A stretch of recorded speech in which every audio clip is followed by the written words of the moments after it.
Good morning and thank you for joining us. We've got a busy programme, so do stay with us. Today, we'll be hearing from police about how they caught a trio of teens stealing mopeds just to go on a joyride. These lads were doing it for fun and games. Absolutely no regard whatsoever to any of their victims. We all really wanted to get these lads into custody.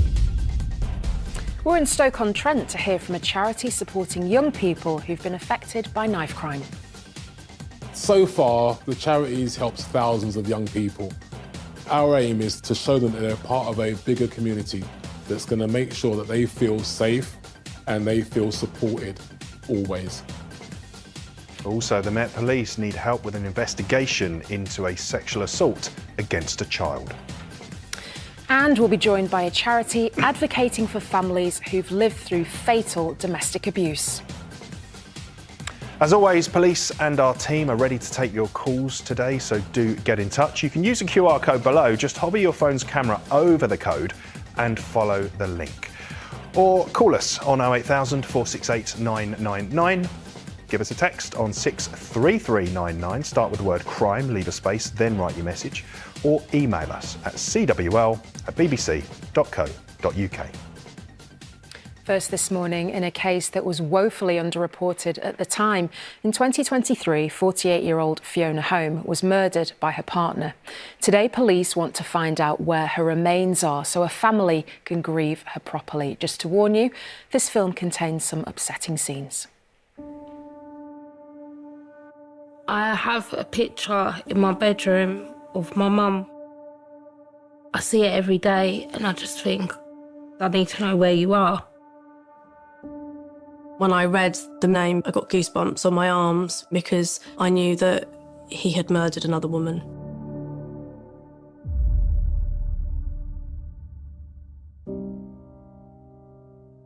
"48-year-old Fiona Home lived alone with family close by. My mum, she was just one of them people that were just one in a million. She was so generous. She'd brighten up your day. She would, definitely. I was born with sickle cell anemia and I've been going in and out of hospital since birth. My mum's always been there. She's always been supportive. She was more like my best friend when I was growing up. And it was more like she just wanted to do the same things what I wanted to do. Like she wanted to party, she wanted to show us her dance moves.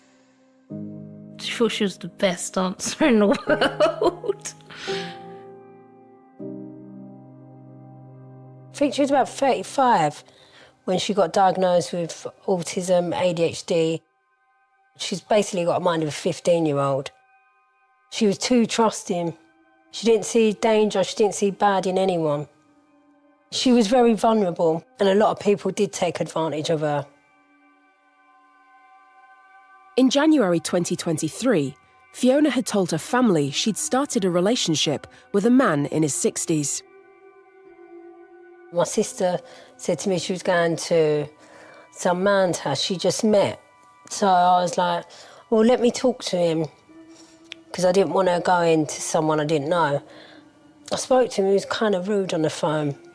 He was, I think, a handyman. His name was Cole Cooper. Around the time Fiona met Carl, she had started seeing less of her family. It was March 23. I was really ill with my sickle cell and I had a lot of blood transfusions. I was in and out of hospital. I thought it was quite strange because I couldn't get hold of my mum sometimes when I was calling her. Then a month later, Fiona called the police. She disclosed that Cooper had threatened her that evening with a crowbar.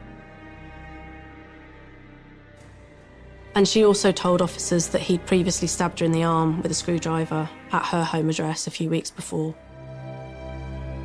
Cooper was given a domestic violence prevention order, banning him from contact with Fiona for 28 days.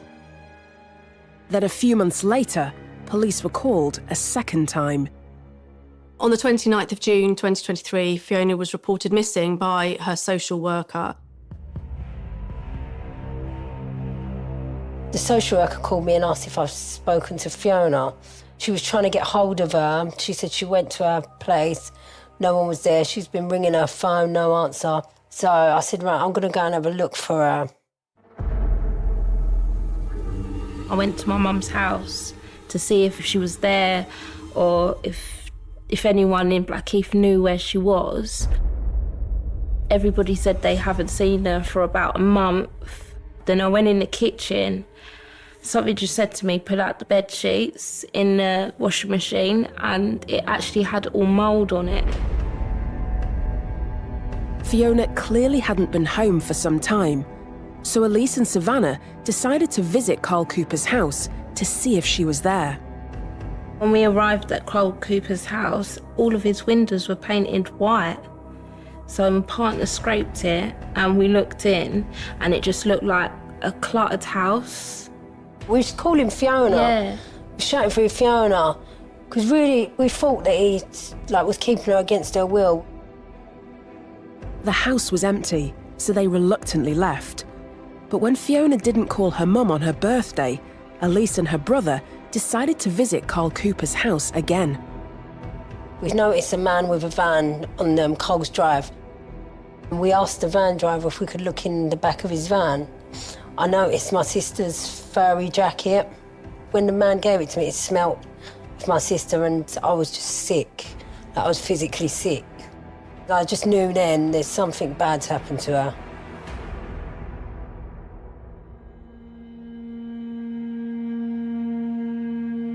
Unbeknownst to them, it turned out that Carl Cooper was already on police's radar.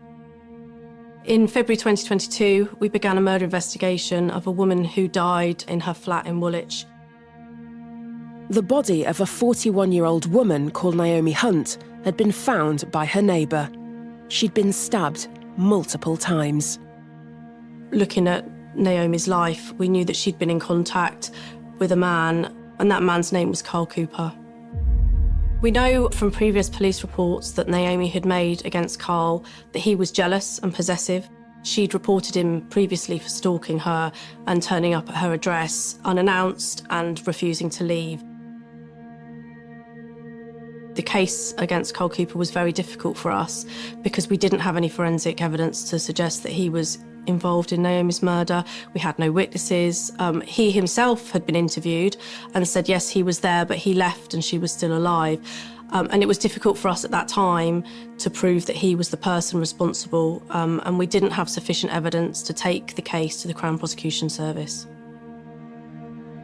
Cooper was released on bail due to lack of evidence, and then 11 months later, he started his relationship with Fiona, who lived just 4 miles away from Naomi.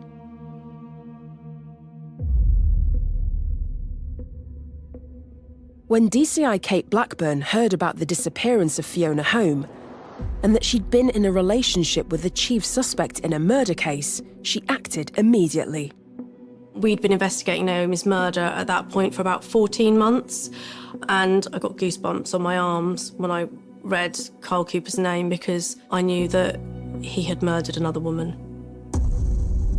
I went straight to my boss and I said that we needed to take on the investigation. I knew that both investigations would be stronger together and would provide us with the best evidence to secure a conviction. So I instructed officers to arrest him at that point and bring him to the police station for questioning. Is it Carl? Yes. Carl, you're under arrest, okay, for the murder of Fiona Home. You didn't have to say anything, it may harm your offence if you do not mention. By this time, Fiona had been missing for more than 2 weeks. Cooper was arrested for murder. Oh, I would never forget that feeling. So why them choose me? Why them choose me?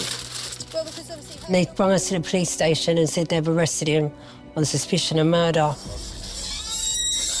In that moment, I didn't want to process it. I didn't believe it, that he done something so serious to my mum.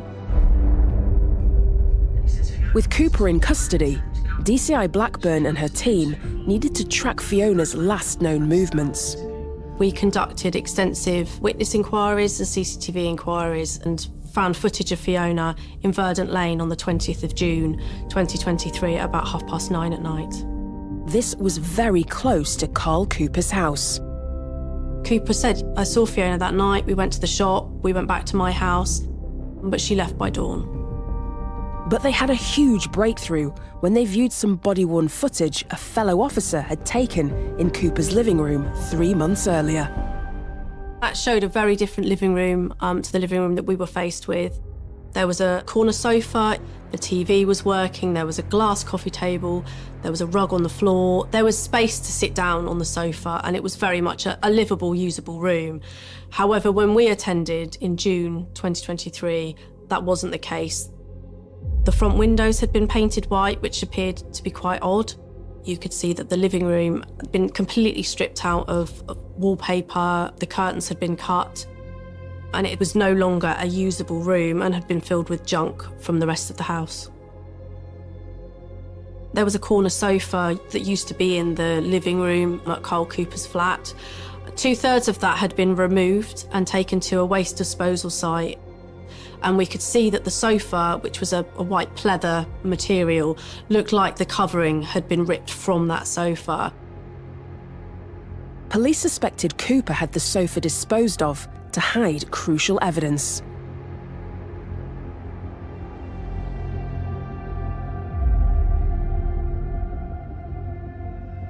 Forensic examinations of the house uncovered more vital clues. We found blood belonging to Fiona on the walls of the property. There was also blood on a router in the corner of the property. Cooper would set fires around the time that Fiona went missing. We believe that was to dispose of evidence. Whilst the findings confirmed everyone's worst fears, they didn't answer the biggest question. What happened that night? Where is her body? Police charged Cooper with Fiona's murder. The blood evidence in the house was significant because until we had the confirmation that the blood on the walls was Fiona, we had very little forensic evidence or any direct evidence to say that Carl Cooper was responsible for either murder.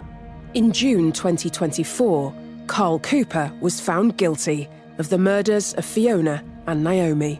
He was sentenced to 35 years in prison for each murder.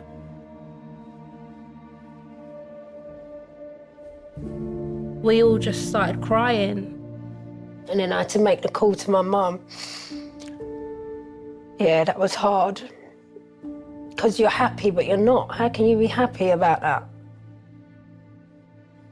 And then when they gave him a chance to speak, he was just, you could tell they had no remorse whatsoever. He didn't care. I thought that he was going to tell us where her body was after he got found guilty and sentenced, but he just walked away.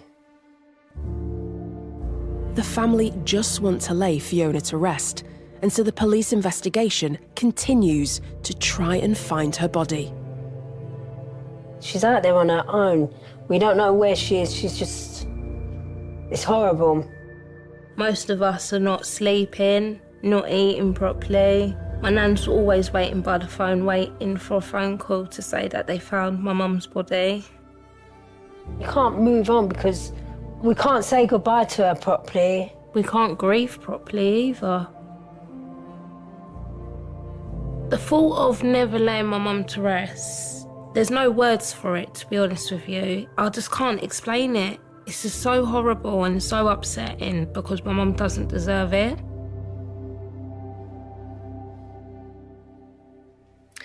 This really has been so incredibly hard for Fiona's family. I'm joined now by DCI Kate Blackburn from the Met Police. Thanks so much for being with us in the studio. We obviously heard in the film there that Carl Cooper has been found guilty of 2 murders. So what do you want to appeal for today? Yeah, so Carl Cooper was convicted last year of the murders of Naomi Hunt and Fiona Home. But today, my appeal is about Fiona. So we haven't recovered Fiona's body. And what I want to do today is ask anyone who has any knowledge of where Fiona may be to come forward. But I'd also like to just talk about Fiona, because although Fiona did have vulnerabilities, she was an incredibly resilient woman. She was very much loved by her family. And to have her back would mean the world to them, as you've heard in the video. So let's talk, Kate, about Fiona's movements and where she was going the last time that she was seen. Yeah, so Fiona left a property in Verdant Lane. and she walked towards Brownhill Road. Carl Cooper lived in Broadfield Road, which was a couple of roads along, and we know that she ended up that night in Broadfield Road at Carl Cooper's home address. But we have no footage after her in Verdant Lane. So she was never seen again after that point. And when was she officially reported missing? She was reported missing on the 29th of June by her social worker. So let's talk in a bit more detail about Carl Cooper then, Kate. Anything that might help the viewers that are watching today? So Carl Cooper's in his 60s. From the photo that we have of him, he looks, a man in his 60s, but he would often wear a cap and quite trendy clothes and trainers, so he would look maybe a lot younger than 60s. He's got some missing teeth in the front of his mouth, and he would also speak with quite a heavy Jamaican accent. He lived in Catford, and we know that he had links to the Brixton area of London, and also would travel to Reading. He liked to travel around on buses. He was a plumber, handyman, so he may have done work at people's houses as sort of cash-in-hand work. And when it comes to the murder of Fiona, you believe that he could have had help with this? I think it's likely that he could have had help, yes, because Fiona was murdered in Carl Cooper's home address. I know that Carl doesn't drive, so I think it's likely that somebody may have helped him, potentially even inadvertently. How can the viewers watching this morning help with this case? So I'm really looking for any information, and that could be about anything. It could be something that people think is fairly insignificant, but that could be the missing piece for our investigation. I'm looking for people that may have employed Carl, as in a handyman or a plumber, in their address, or people that may have met him, associated with him. Or did you lend him your vehicle? Has he asked for a lift anywhere around that time period in June, so between the 20th and the 28th of June 2023. So it's a little time ago, but I'd ask people to just try and remember back to that time. And as I said, it may be that the person who might have helped him did so inadvertently, so they may not really have understood what they were doing. And I just want to reiterate that my aim is to find Fiona. So that's what I'm here for. Absolutely. And finally, there is a reward in connection to this case, isn't there? Yes, that's right. The Met Police are offering up to £20,000 for information leading to the recovery of Fiona's remains. Kate, thanks so much for taking the time to come into studio and tell us more about this. Thank you. As always, our contact details are below or can be found using our QR code, and the number to call is 08000 468 999. We're now joined by Hazel from Advocacy After Fatal Domestic Abuse. Hazel, we just heard the devastation from Fiona's family there, and this is where your organisation comes in, because you can help people like that. You deal with this all the time. Yes, unfortunately, we see these cases come through more than we should. And AFTA are a charitable organisation, and we will help any family's friends who have been affected by a loss due to domestic abuse. And that could be a homicide, a suicide, or an unexplained death, and we can support them through that.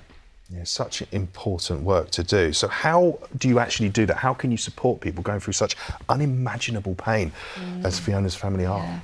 Yeah, it's tragic, and these families have been through so much, and they are plunged into a world that they never expected to be in, a world of criminal justice, of domestic homicide reviews, of inquests. They don't know what that means, what it's going to do to their life, how they're going to cope with that. So we have a team of specialist advocates, and they will have an advocate who will take them through everything like that, step by step, make sure they understand what that's going to look like for that family, and make sure they know their rights and their options, so that they can make informed choices about, what happens to their family now. But the most important thing is that the family are integral to those processes, and that the family have a voice, and most importantly, the victim has a voice, because that was somebody's most precious person, loved one, and they need that voice. Yeah, it's so true, isn't it, Hazel? That's something that you can't stress enough, making sure that they have that voice and they are being listened to. And it's actually something the CEO of this charity is incredibly passionate about as well. Yes, he is, and we have an absolutely wonderful CEO called Frank Milan. And unfortunately, Frank and his family found this in this position a good few years ago.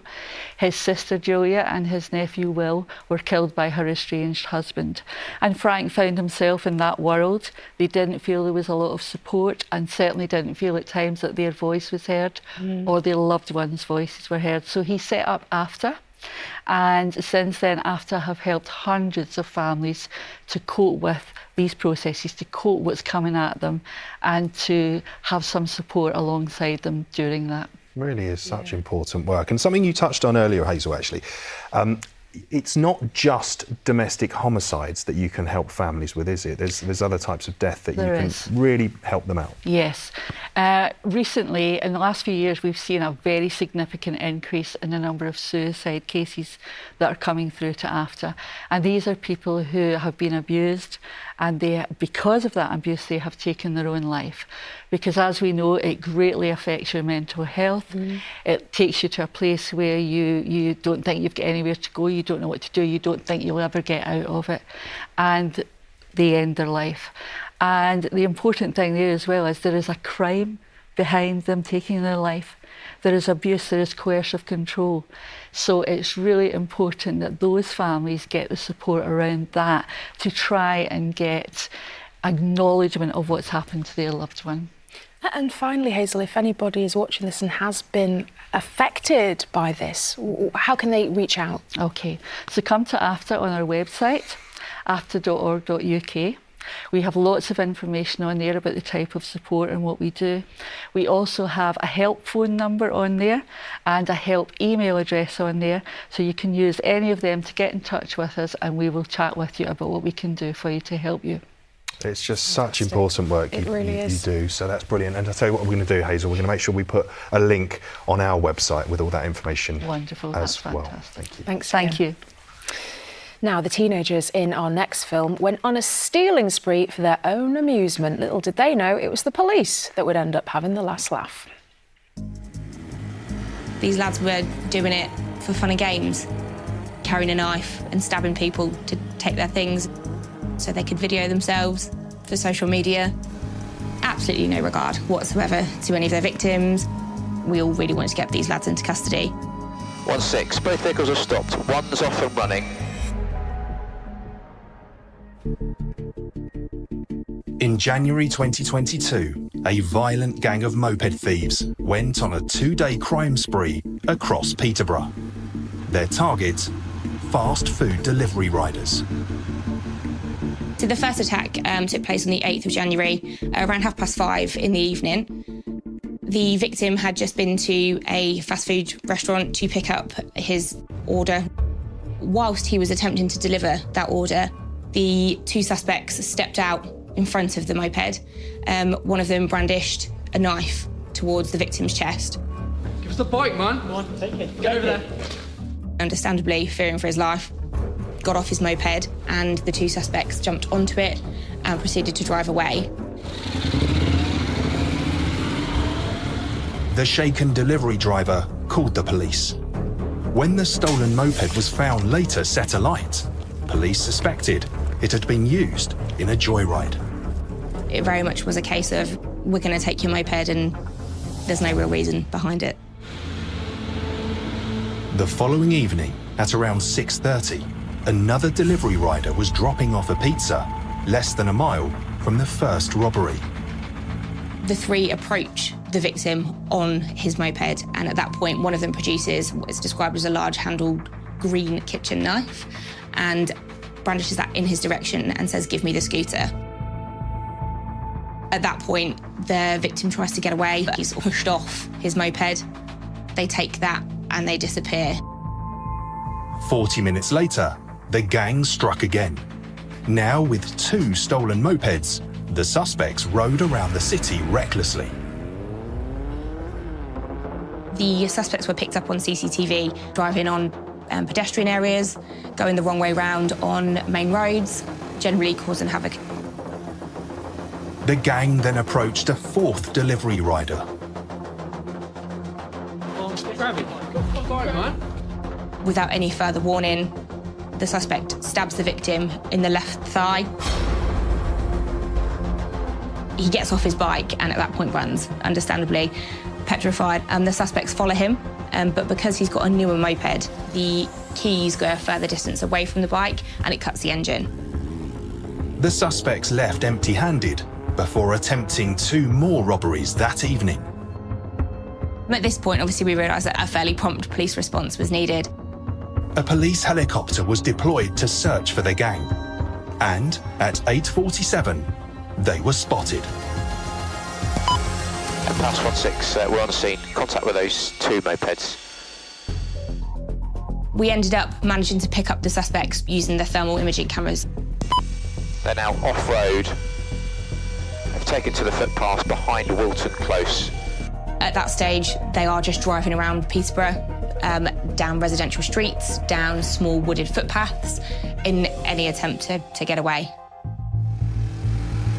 At some stage, you actually see them going the wrong way down a road, on the wrong side of the road, generally driving incredibly dangerously, driving in pedestrianised areas in the centre of town, clearly giving no thought to who or what damage they might cause. What the gang did next astonished the police. Pass 16, it appears one of the pillion passengers possibly filming on their phone. These lads were playing up for social media, potentially playing up for their friends, the opinions of their peers. One pillion passenger got off, taking a photograph of them. They're back on now. I think at one point they obviously realised that they'd been pursued and viewed by the helicopter with the thermal imaging. They've entered underneath the railway bridge and they're stationary. So they attempt to hide. When the gang realised their tactic wasn't working, they decided to split up. 16, both vehicles are stopped. One's off and running. Police continue to track one suspect. The helicopter followed him and maintained sight on him and managed to follow him to the back of a residential street where you see him discard the moped and make a run for the back of a garden fence. Got one decal out garden hopping. And he's in the, trying to get the back door, trying to force a back. He's forced a back door in. Officers soon followed before arresting their first suspect, Harvey Carr, at his home address. This man is coming under arrest. Then, something extraordinary happened. There was a knock at the front door. It appeared to be another one of the suspects who was fairly shocked at seeing a police officer answering the front door.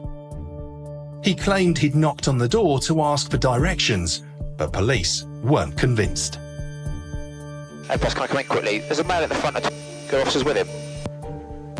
Yeah, we're with him. He's lost. It didn't take too long for officers to actually realise, with communications from the helicopter and obviously other officers that had seen the lads on the mopeds driving around Peterborough city centre, actually, that was one of our suspects. Weston Haylock was arrested, but there was still one member of the gang on the run. A witness had noticed he had a distinctive tattoo on his cheek, and the following day, he was recognised on social media. Tyler Easterbrook was tracked down to the same house where his 2 accomplices had been arrested the night before. We turned up and Easterbrook was found hiding under a piece of insulation within the roof cavity. Once all 3 were in custody, detectives seized their phones and were amazed to find the gang had filmed and documented their entire crime spree.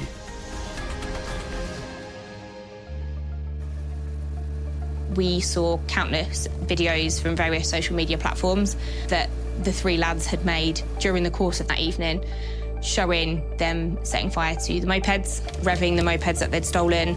You could see the police helicopter in the background of some of them. There was messages saying, shall we go and rob some peds? 18-year-old Weston Haylock was jailed for 2 years, 10 months. Harvey Carr, who was also 18, got 3 years, 2 months. And 19-year-old Tyler Easterbrook was sentenced to 6.5 years. They didn't care at all who they hurt, any laws they broke, just complete disregard for anything other than their want to evidently go out and have a good time. And quite frankly, what has it achieved for them? Prison time. Now, earlier I spoke to DS Pembe Raya from the Met Police about a very difficult case of a non-recent sexual assault on a child. As you can imagine, this appeal covers some difficult themes, so please do bear that in mind. I started by asking her to talk us through what happened. Yes, so we received a report last year from a very brave young boy who reported that back in the summer of 2016, when he was only 8 years old, he was seriously sexually assaulted. He's now 16. He's had the courage to come forward and report it to police, and he told us that in the summer of 2016 he was playing football on Mayors Green near his home address when he was approached by the suspect, who told him he had a son also interested in football and led him to his son, essentially, or what the victim thought he was doing. He's then taken him to a block of flats, and on the ground floor communal area he's then proceeded to seriously sexually assault him. Now, you mentioned it was Enfield, but do you know any more specifics about when and where this occurred? So we don't have a date or time, as the victim was only 8, he can't recall those specifics. But we do know that he was initially approached on Mayor Green, and it was from there that the suspect has led him to a block of flats on Pentrith Avenue, as you can see there, and on the ground floor communal areas where he was seriously sexually assaulted. Now, the victim recalls the suspect suddenly fleeing from the scene as he believes that he was disturbed by a noise, and the victim was left within the flats. He's then left in tears and made his way back home. It really is such a sad image, and the victim has given us this statement to convey that impact that this has had on him. He says, "When I got home, I felt as if I couldn't speak. I was in shock. I couldn't even explain what happened. I was overthinking how my parents would react, even though they are very supportive. I was worried that if I told them, they would think I had made a silly decision that had led up to the situation happening." It's so powerful hearing those words. What do you think it was that gave this young man the confidence to finally speak out? He's been carrying this trauma for the past 8 years, and understandably he found it difficult to talk about, but he's now found the confidence to confide in his parents and the police. And ultimately what he would like out of this is for the person responsible to be held accountable for what he's done to him. And ultimately, if anyone else is a victim of a similar crime or even victim to the same suspect, for them to now feel the courage to come forward and report it to the police. It'd just be so important, and we want to help with that. Now, this happened a while ago, this absolutely horrific crime. There's not a huge amount of information to go on, but what do you know about the suspect? So we have no CCTV or images, but from the victim, he described him as a white older male. He had an English accent, was around 5'9" in height, but distinctively he had a thick grey-white beard and also a purple mark under his right eye, which could either be a birthmark or possibly a bruise.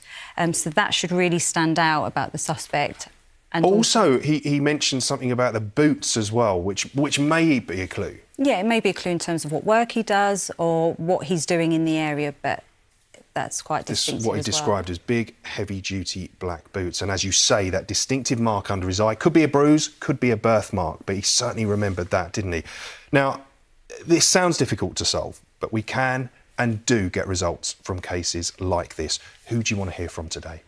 I'm reaching out to the local community of Enfield, particularly around the area of Mayor Green.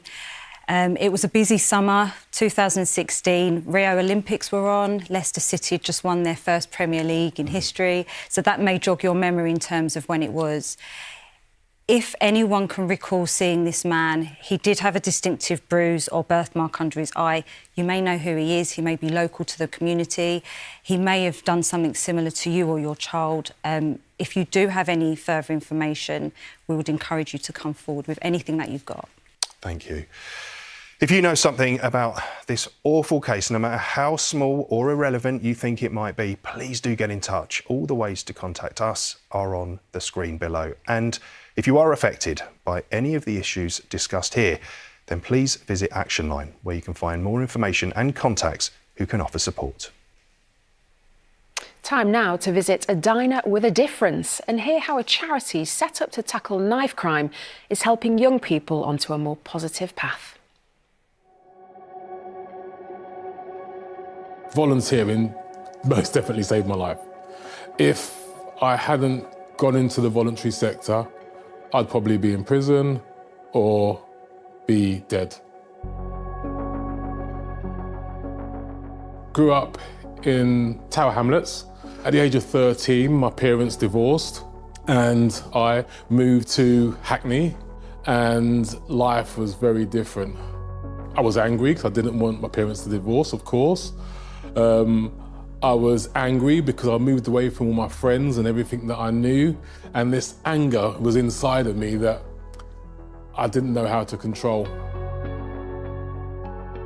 Next thing I knew, I was a part of the gang, and it just escalated from there. To the point where 16, my mother found weapons in my room. And it got really serious when, one, a friend of mine got killed, and two, another friend of mine went down, he got sent down. I had a light bulb moment, because that could be me. That could be me next. It was then when the family stepped in. They brought in a family friend, and he got me to join a voluntary organisation and started mentoring me and motivating me to look at my life in a different way.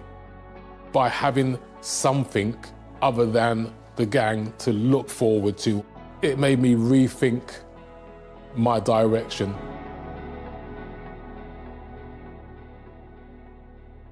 Chit Chat For You was set up by myself and my partner Larissa. Stoke-on-Trent has one of the highest levels of knife crime across the West Midlands. And for us, we wanted to try and do something about that.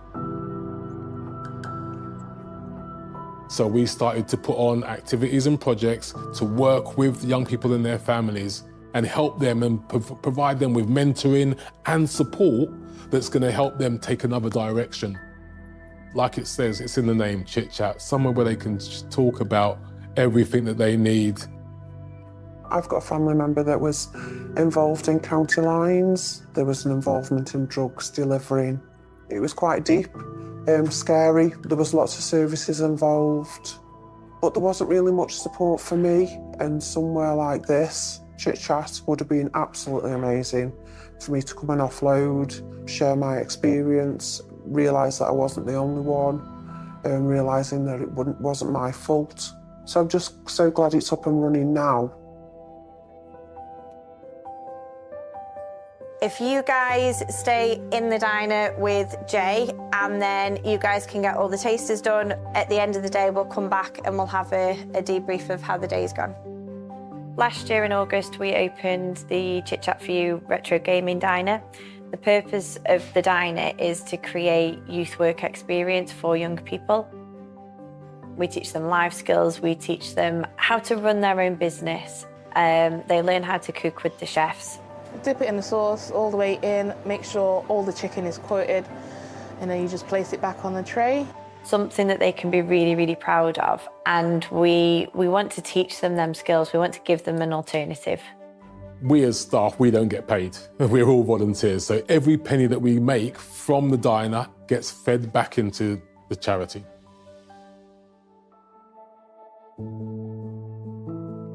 We became partners of Staffordshire Police and we work with them to complete knife sweeps. And we go into local parks and together we will sweep the parks, we will collect the knives, and then them knives go into the knife amnesty bins.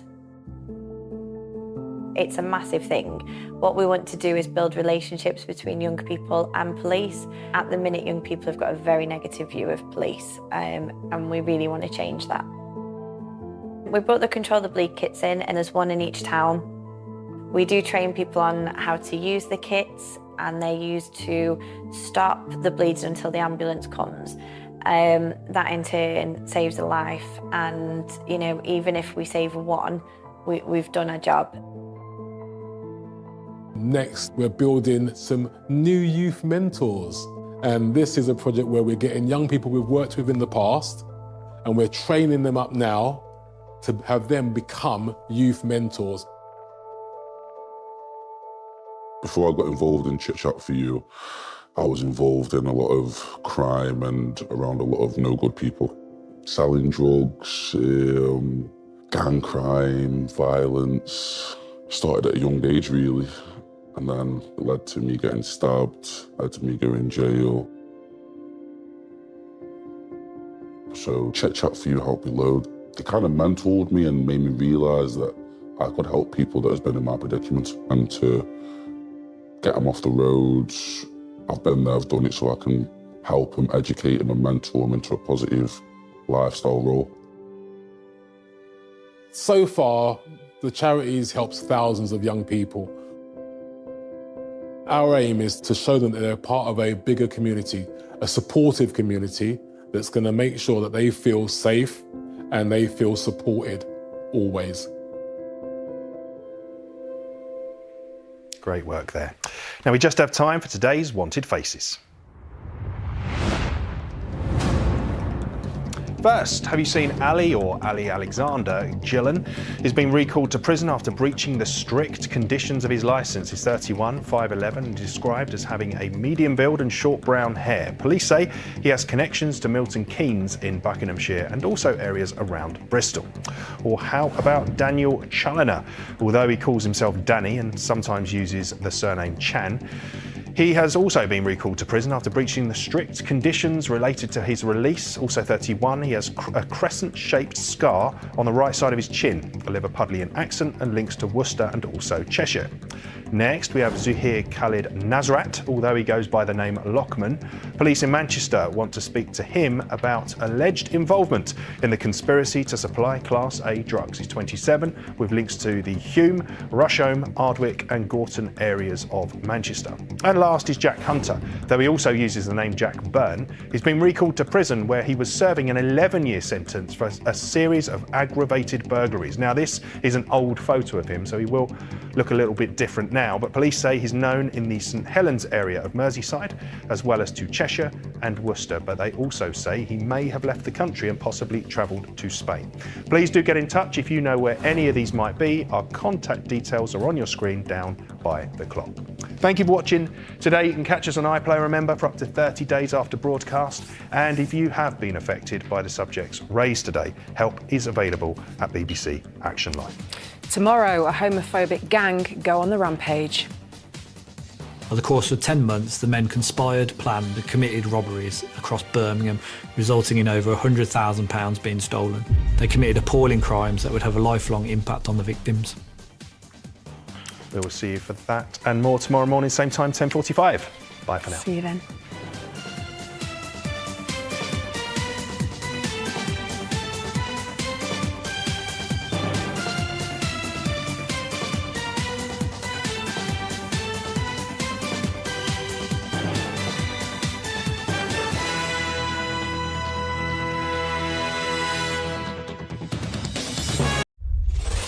A woman's body is discovered in Bosham, a coastal village in Sussex, England. When police arrived at the scene, they were met with a scene of unimaginable horror. In one of the quietest areas in the country, it was one of the most shocking murders police had ever discovered. She'd been brutally attacked. She had been bludgeoned with a blunt instrument. Investigators consider multiple avenues in their search for the killer. Somebody has been murdered on their doorsteps and they haven't found out or have any leads, any more ongoing leads as to who may have done it. Very worrying for everyone, and everyone's sort of, looking over your shoulder the whole time. In an attempt to weed out the killer, the police organised a massive DNA collection programme throughout the village. People would have been so shocked and horrified and eager to help that they were more than willing to give their DNA as part of this process. You can't force somebody to give DNA. In this case, it's like the whole village wanted to turn up.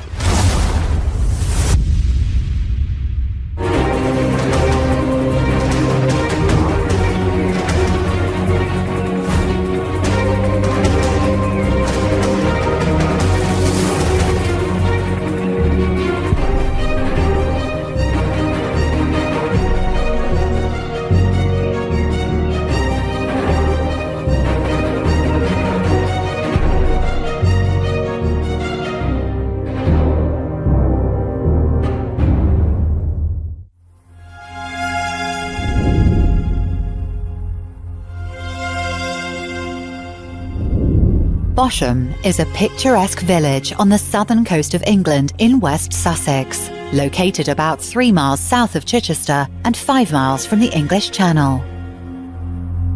Bosham is a village off the West Sussex coast. It's the kind of place where it gets a lot of tourists in the summer with its beautiful weather, and a lot of people from London own second homes there. It's pretty much a place where there's a lot of money about. The beauty of Bosham is the fact that nothing ever happens there. It's quiet. Everybody knows each other's business. Some people might not like that, but when you're in a tiny fishing village, and I say fishing because most people have a fishing boat or a boat of some sort. Yes, it's known to be the place where a lot of people from London might have their second home, but it's never really got so big that you want to call it a town. It's virtually a hamlet, right, even rather than a village. But yes, it's idyllic. People want to live there. It's known for being so friendly. Nothing happens there. The centre of the village is really the sailing, people making the most of being on the sea there. Well, it was a quintessential English village, really. Not much really happens day-to-day basis, especially in the winter. Summer gets very busy, just tourists, etc. But yeah, that's a beautiful spot. A lot of visitors with the view, with the water. It's a beautiful place to live. The people that reside in the village are typically affluent people, but it's just a nice, peaceful village that everybody seems to know everybody. The village of Bosham is regarded as one of the safest areas in the UK, with its peaceful atmosphere and tight-knit community. Bosham has extremely low rates of crime.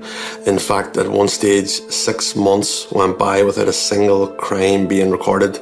So crime is a very rare thing in Bosham.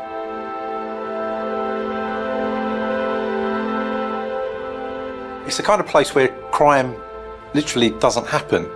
It can go months on end with no crime being reported at all, let alone murders, any crime. We get the odd incident, the co-op occasionally will get broken into, but normally it would be nothing more than a bike getting nicked or some sort of low-level kids mucking around. So yeah, really, it's a relatively crime-free area. No one's ever known of a car being stolen. It is a place where people want to go and visit.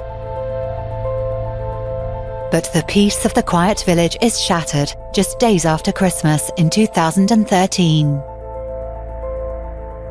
It was shortly before 10 a.m. on the morning of the 30th of December 2013 when Chichester police got a phone call to say that a woman had been found dead in her bed. It was apparent this woman had suffered some horrific injuries. That woman was Valerie Graves.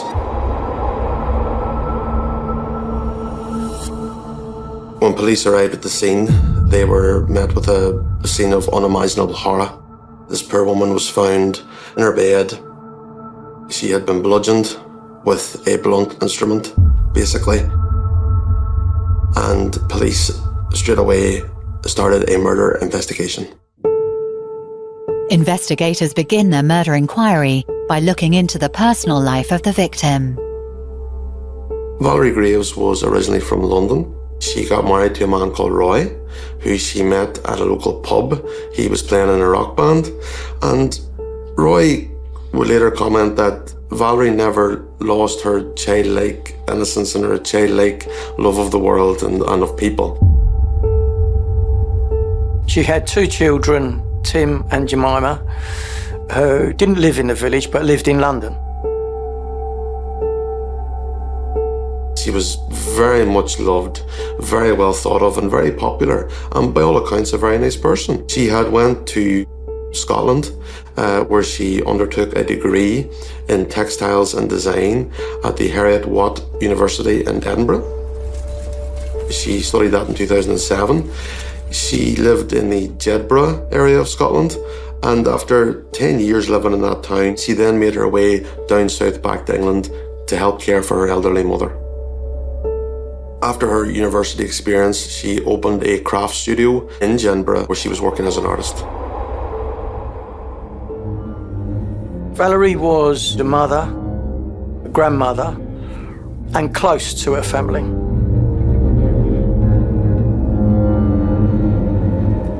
On the night of the 29th of December, so a few days after Valerie's birthday, around 10 o'clock at night, the family all went to bed.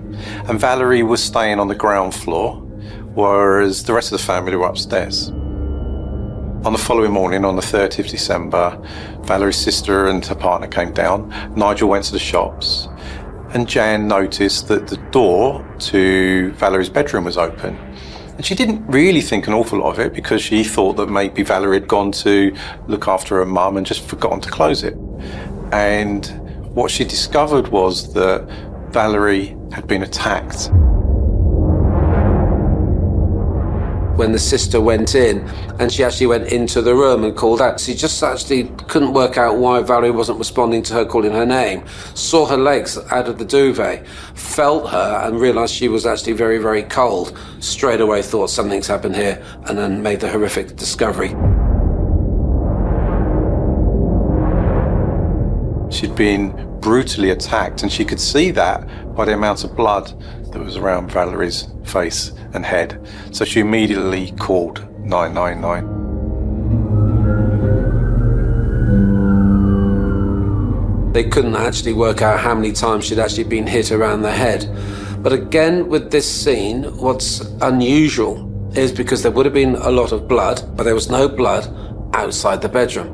So it wasn't like the sister or the brother had come down and seen blood trails or anything outside. There was absolutely nothing to be seen. Everything was contained within the bedroom.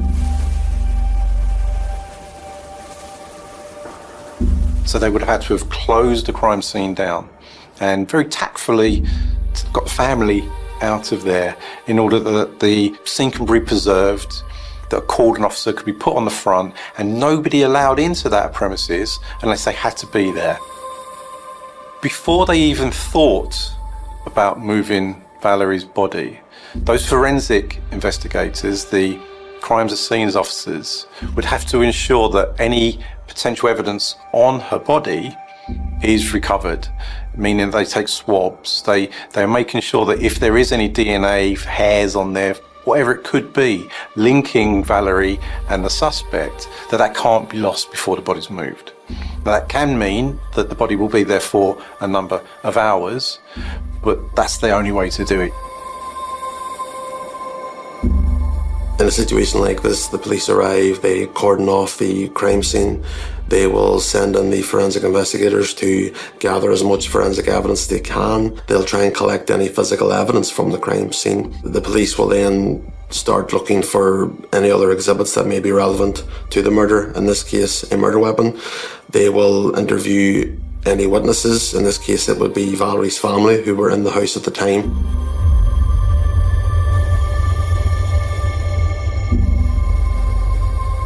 There is potential forensic evidence on the body. There will be initial visual examination of the body. In this particular case, her body was taken to the mortuary. Valerie's body is taken for an autopsy.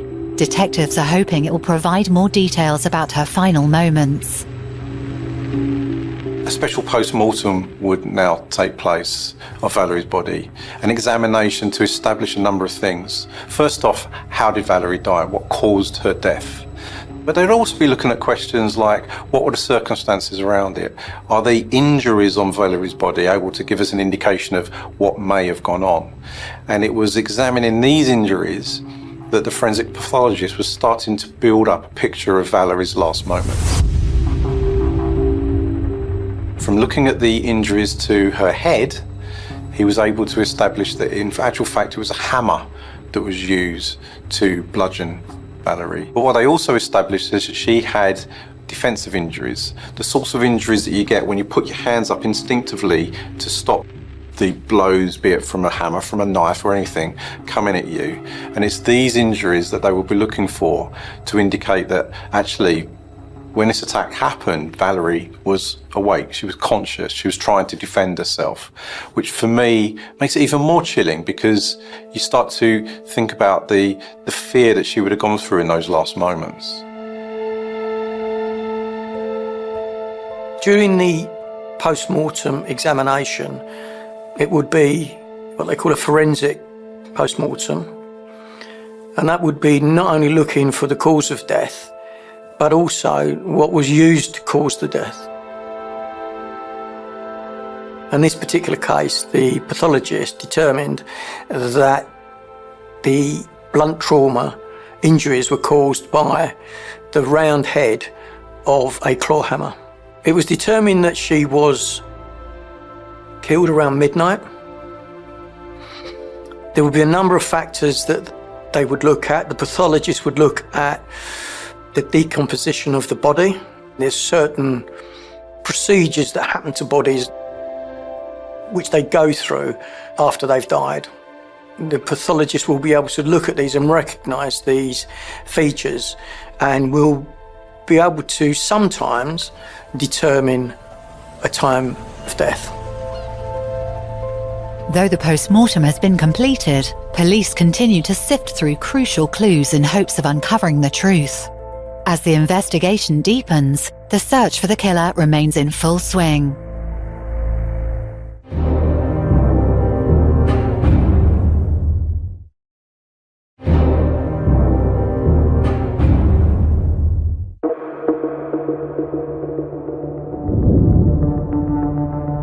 Police are investigating the murder of 55-year-old artist and grandmother Valerie Graves, whose body was discovered by her sister in a bed at an upscale property. They were house-sitting in Bosham, West Sussex, on December 30th, 2013.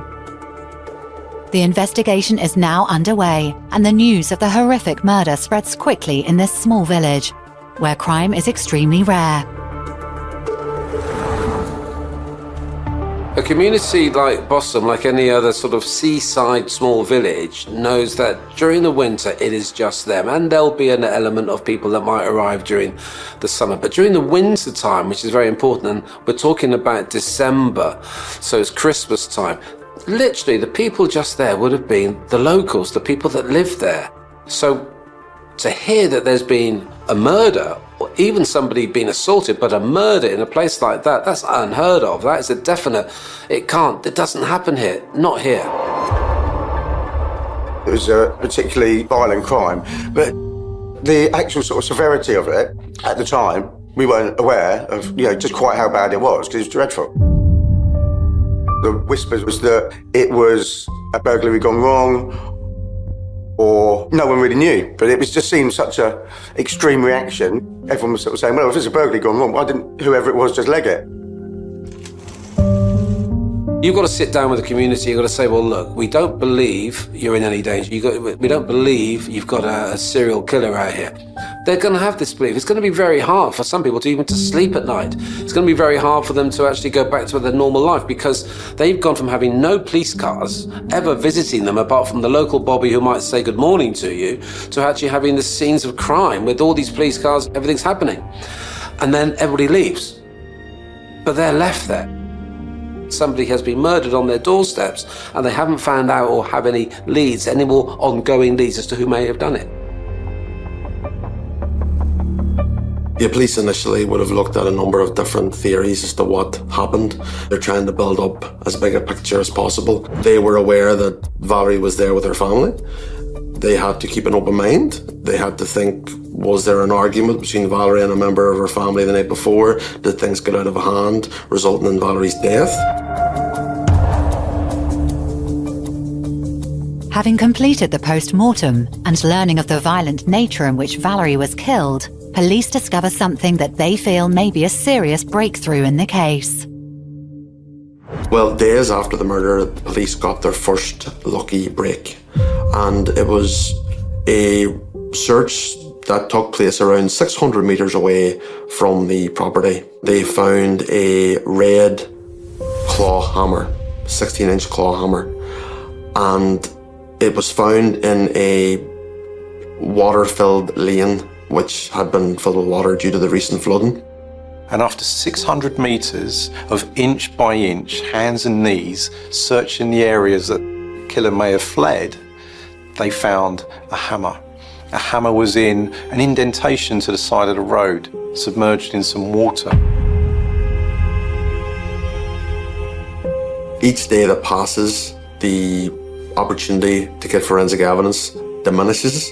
However, police did have a lucky break, because when the hammer was examined, they found blood on it that belonged to Valerie Graves, and they also found a partial DNA profile that, when examined, showed that it belonged to a male.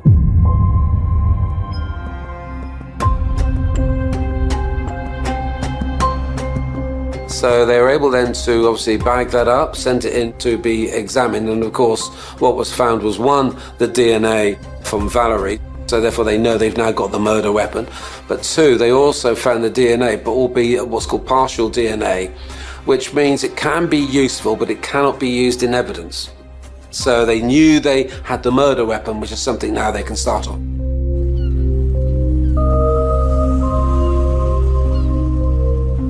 One of the theories behind the murder was that this was in fact a burglary that had gone wrong, and that Valerie unwittingly had disturbed a burglar within the premises. And which was particularly unusual in this case is that if we look at that theory, the burglar didn't actually take any property from the premises.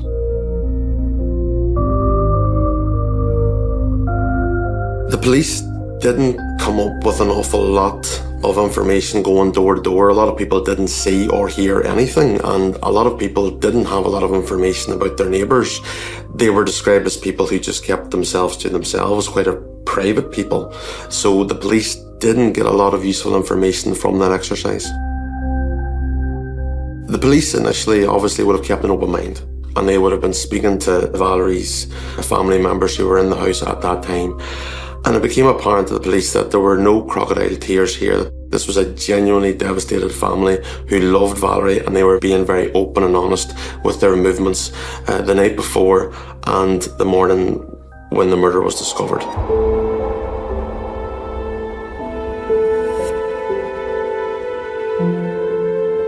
They took the statements. There may have been a bit of disbelief that he didn't hear anything, but then, of course, the evidence that's in front of them, you'd believe it, because one, that sort of attack produces a lot of blood and a lot of spray blood. If anybody from that inside the house had done it, they would have taken that blood with them, which means you would have seen a trail, or you'd have smelt bleach for cleaning up.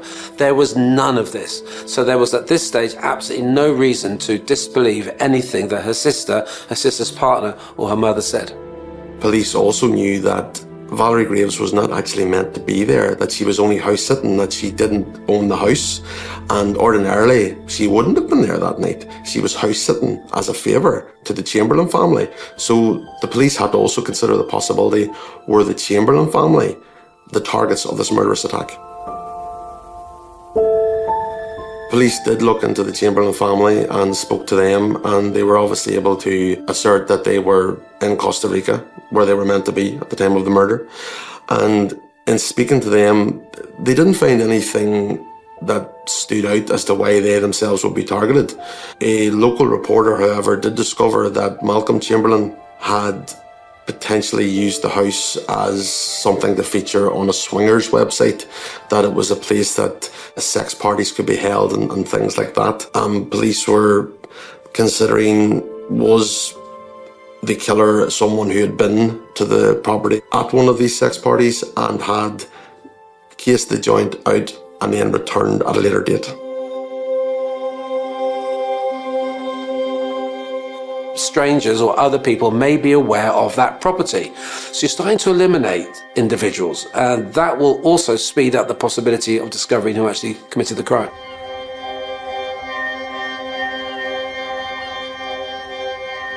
In a murder inquiry, once a suspect has been identified, it's a big decision to then go ahead and arrest them for murder and take them into custody. Police are very aware that the local communities will talk about this, And sometimes people can be convicted in people's minds before this investigation has completed its course and gone to trial. It was very, very, very worrying for everyone, and everyone sort of, you're sort of looking over your shoulder the whole time, wondering who it might have been, and everyone was chatting and saying, oh, well, this, that and the other. Could be this, could be that, and there's rumours everywhere. In January 2014, police arrested a local man, Daniel Pereira, and they questioned him for 3 days and then released him, and he was exonerated. He lived nearby to the crime scene and he was a local manual labourer. Daniel Pereira is arrested, as it was assumed that given his profession, he could have owned the claw hammer. He is released when investigators confirm the only evidence they have against him is circumstantial. But the accusation leaves both personal and public scars. Without a doubt, he was exonerated, and then, of course, suffered the trauma of years after that, going through all this, in many ways, hatred, because people still believe no smoke without fire. Daniel said that this arrest had destroyed his life, basically. He said he lost his job, he lost his home, he was frightened of people trying to harm him because he was under suspicion, and he later was admitted to a psychiatric ward. Police decided to do a mass DNA screening, starting from the local area of Bossum itself and then expanding to the surrounding areas. They encouraged local people to come forward, and local men, 17 plus, that resulted in over 2,000 people coming forward. People would have been so shocked and horrified and eager to help that they were more than willing to give their DNA as part of this process. Many murders have been solved as a result of screening, but this is voluntary. You can't force somebody to give DNA. In this case, it's like the whole village wanted to turn up, and the surrounding areas. And of course, we always work on the adage, if you've got nothing to hide, you won't mind giving your DNA. Despite extensive efforts of police, including the mass DNA screening of men from the local areas, and 9,500 people interviewed in relation to the murder, investigators seem to be at a dead end. At this stage, the inquiry becomes exhausted. They've looked at all the lines of inquiries and they've got no real leads at this stage. But the family, being a close-knit family, want to still keep this in the public's eye and would, on the anniversary of her death, post leaflets around the village and try to get as much media attention as they possibly could. Well, the case had gone cold, but police had went on the Crime Watch UK television programme to have a major appeal and a reconstruction. Her family, on the 1 year anniversary, they put posters out and about, they made more appeals through the media to get people talking again. Her family did go to great efforts to ensure that this case did not just go stone cold. They wanted to keep Valerie's name out there, they wanted people to talk about it.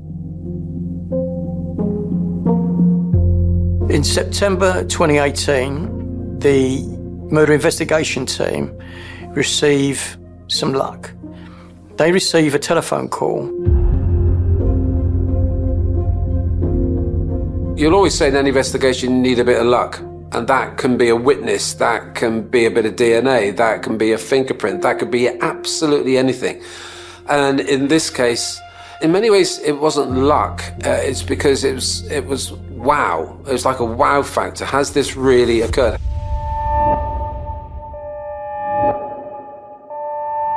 In September 2018, they received an email from a woman in Romania, and she told the police that she was pretty convinced that her husband had carried out the murder of Valerie Graves. Has this really occurred? Have we really got somebody contacting us to say, my husband is a murderer? That doesn't happen. especially when you consider, as I said, it was the wife of the individual, Christian Sabu, and who's contacted the police. Could Christian Sabu have actually been the person that killed Valerie? The investigation into Valerie Graves' murder has gone cold for 5 years. But suddenly, detectives receive a lead from a woman living thousands of miles away in Romania, who believes her husband is guilty of the crime. Could this be a hoax, a mistake, or has she been living with a killer this whole time?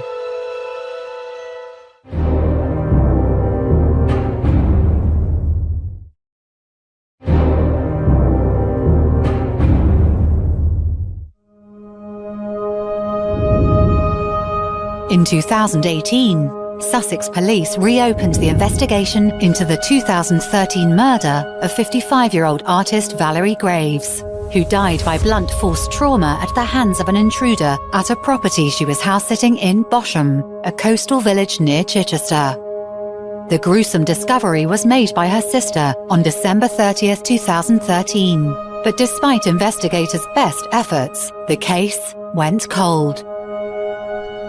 Now, 5 years later, police receive a tip from a woman in Romania who suspects her husband, Christian Sabu, may be the killer. Inquiries are made into Sabu, and it's established that he did live in the UK, just outside Chichester. He lived in a mobile caravan together with his wife. Christian Sabu was a handyman, living in a caravan on a construction site, doing some odd jobs. Probably missed home a bit, probably wasn't the life that they wanted. However, what we do know is that also they were short of money at the time. He earned his living by doing odd jobs around the village, and in fact it was established that he had been inside the Chamberlain's house, the murder scene, and conducted certain works within the premises.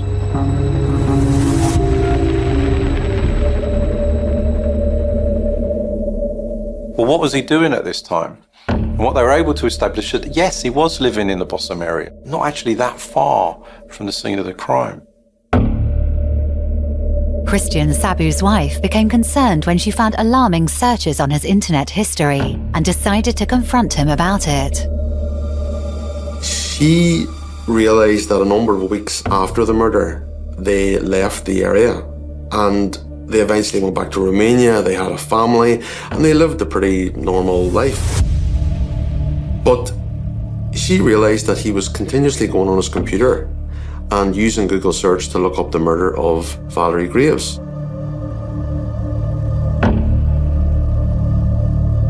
She was wondering why he was so interested in this particular murder.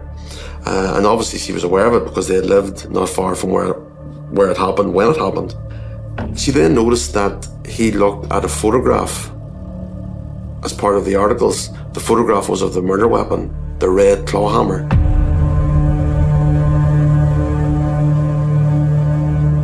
And she recognised the hammer. She knew that he had such a hammer. And she asked him, "Didn't you have a hammer like that?" And he got quite agitated and quite defensive.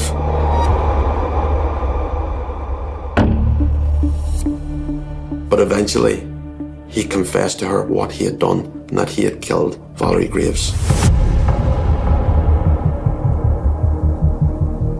Now, there is belief that the marriage wasn't harmonious, but of course he had no previous convictions, 2 children, family life, but of course this wife has stood up and said, hang on a minute, and she's made the call to the police to say, I believe my husband is responsible for the murder of Valerie Graves. He told her that he didn't mean to hurt her. He had money difficulties and he had been led to believe that at this period of time the house would be empty, that the owners were going abroad, and his plan was to travel to the property to break in and to go to the safe to get some money out and any other valuables that he could lift and bring back to the caravan with him. If you're breaking into a house, immediately you know you're going to be in some kind of emotional state. Your adrenaline's going to be going. You're scared, you're frightened, you're nervous. He goes in there in this emotional state to some level or other. He goes in expecting it to be empty, but then he sees Valerie. And I can picture the panic. I can picture the emotion. On the night of the murder, he had been consuming alcohol, and he went and got on his bicycle and cycled from the caravan site on the A27 to Smugglers Lane in Bossum. My belief is the claw hammer was used to gain entry. So he's gone around the back of the house and shock, there's somebody here, because it goes into the bedroom. He may not have known, if he hadn't been in the house before, that was the bedroom, and he saw Valerie.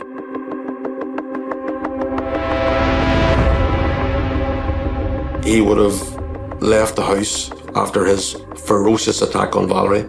He would have threw the hammer into the watery lane, hoping that it would stay underwater and not be found. He cycled obviously back to the caravan and would have acted like everything was okay, that nothing was out of the ordinary. But a number of weeks later, with the investigation in full flow, he and his wife fled the area. Since there was no direct evidence linking Sabu to the murder of Valerie Graves back in 2013, the family's relocation to Romania shortly after the crime did not raise suspicion.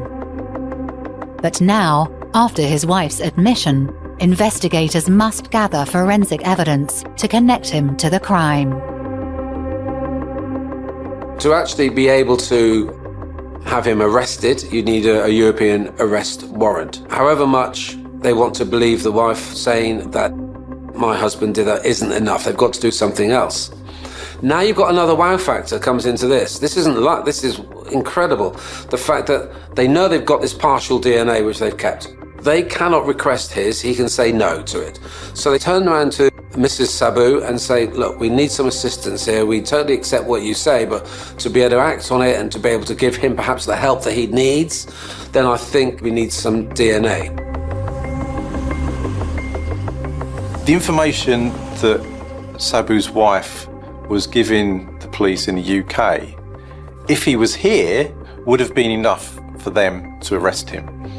But the fact he was in Romania meant that wasn't possible. They could get a European arrest warrant, but in order to do that, the evidence that you present to court has to be enough that they could be charged. The evidence is strong enough that they can go straight to trial. And they weren't at that stage. Yes, they had the admission to the wife, and the wife could have given them some information, but they needed more. They needed more evidence to link Sabu to Valerie's murder.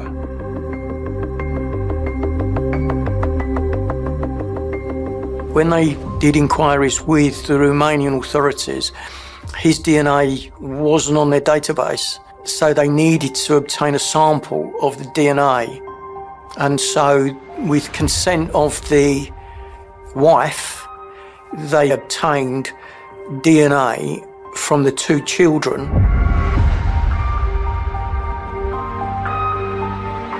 Familial DNA is when a DNA sample that belongs to a relative or a loved one of the offender or the suspect is connected to the crime scene. In this instance, the police, when they got the samples of Christian Sabu's children and compared those samples with the partial DNA sample they took from the hammer, they saw enough similarities in the two DNA profiles to know that there is some evidential link here between Sabu's DNA and the DNA found on the hammer.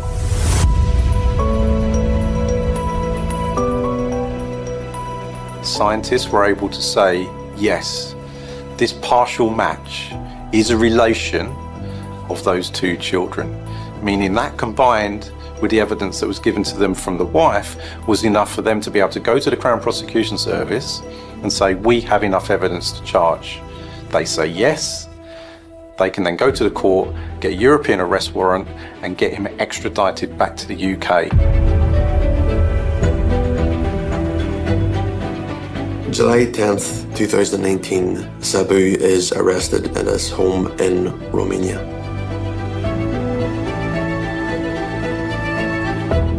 He is very cooperative. He doesn't kick up a fuss. He doesn't deny anything. In fact, if anything, he is believed to have said on his arrest, his initial arrest, "I didn't mean to hurt her."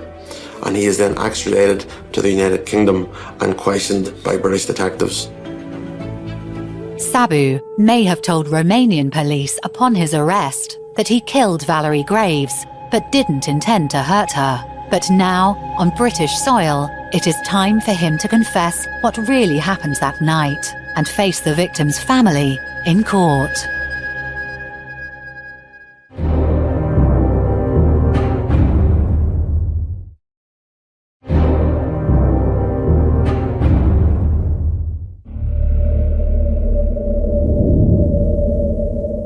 In July 2019, Cristian Sabu was extradited from Romania back to England to face charges for the 2013 murder of 55-year-old Valerie Graves, who had been brutally beaten to death with a claw hammer while house-sitting in Bosham, West Sussex, in December 2013.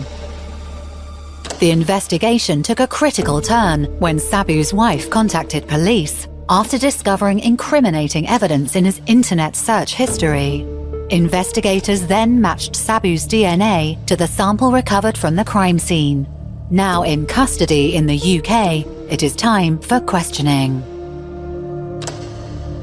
After 9 days in custody in Romania, Sabu was extradited back to the UK.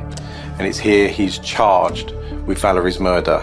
And he's now going to either have to stand trial or plead guilty. Valerie Graves' surviving family members, who were with her the night of the murder, are present in the courtroom.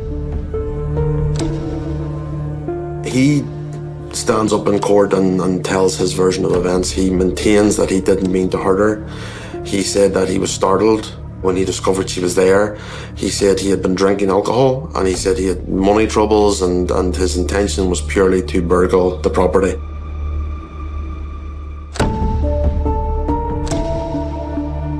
On the 11th of November 2019 at Chichester Crown Court, Sabu pleaded guilty to the murder of Valerie Graves. In his summing up, the judge described Sabu's actions in that it was his greed that led to him being in that house, and it was his lack of conscience that led to him murdering Valerie in that way.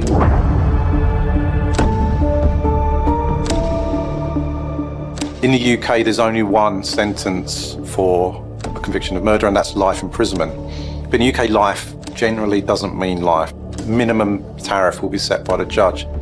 And on this occasion, Sabu was given a minimum term of 24 years. In November 2019, Judge Christine Lying delivered the final verdict.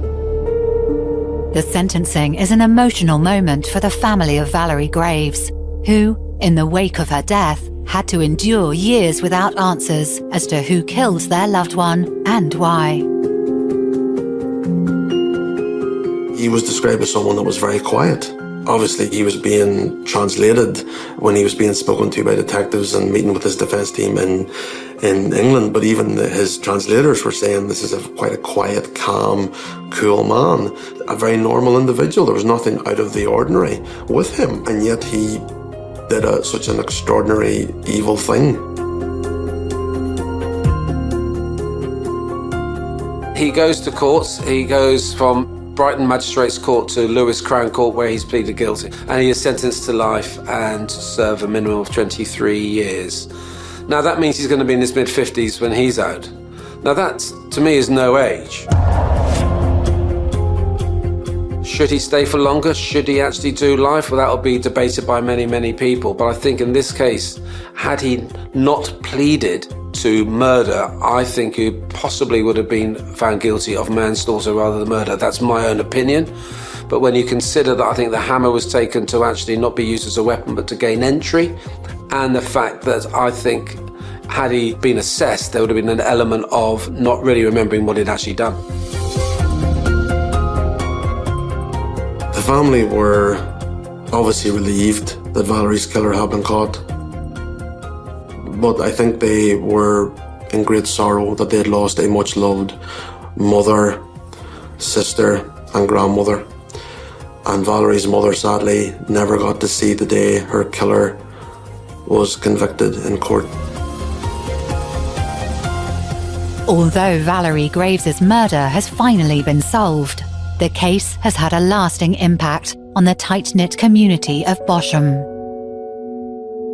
When somebody is sentenced for murder, what will usually happen is a victim impact statement will be read out from friends, from loved ones, from the family of the victim to describe that exact thing, the impact that it's had on them.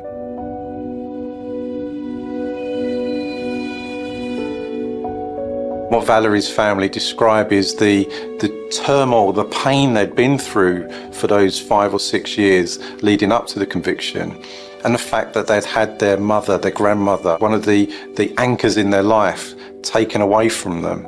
And that's a life that's just been snuffed out by this man.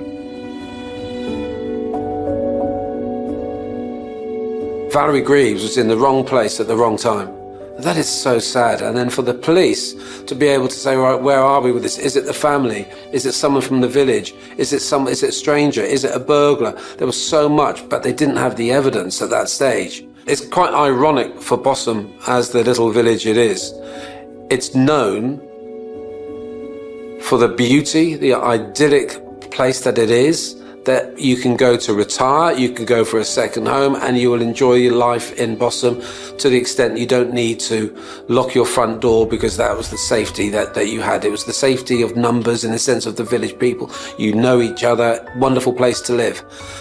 The only crime aspect was known from TV shows like Midsummer Murders or Poirot. Now, unfortunately, there will always be that, or for locals especially, but other people who know Bosham, that it was known for this horrendous, violent murder that took place in a wonderful, beautiful house in a beautiful little village.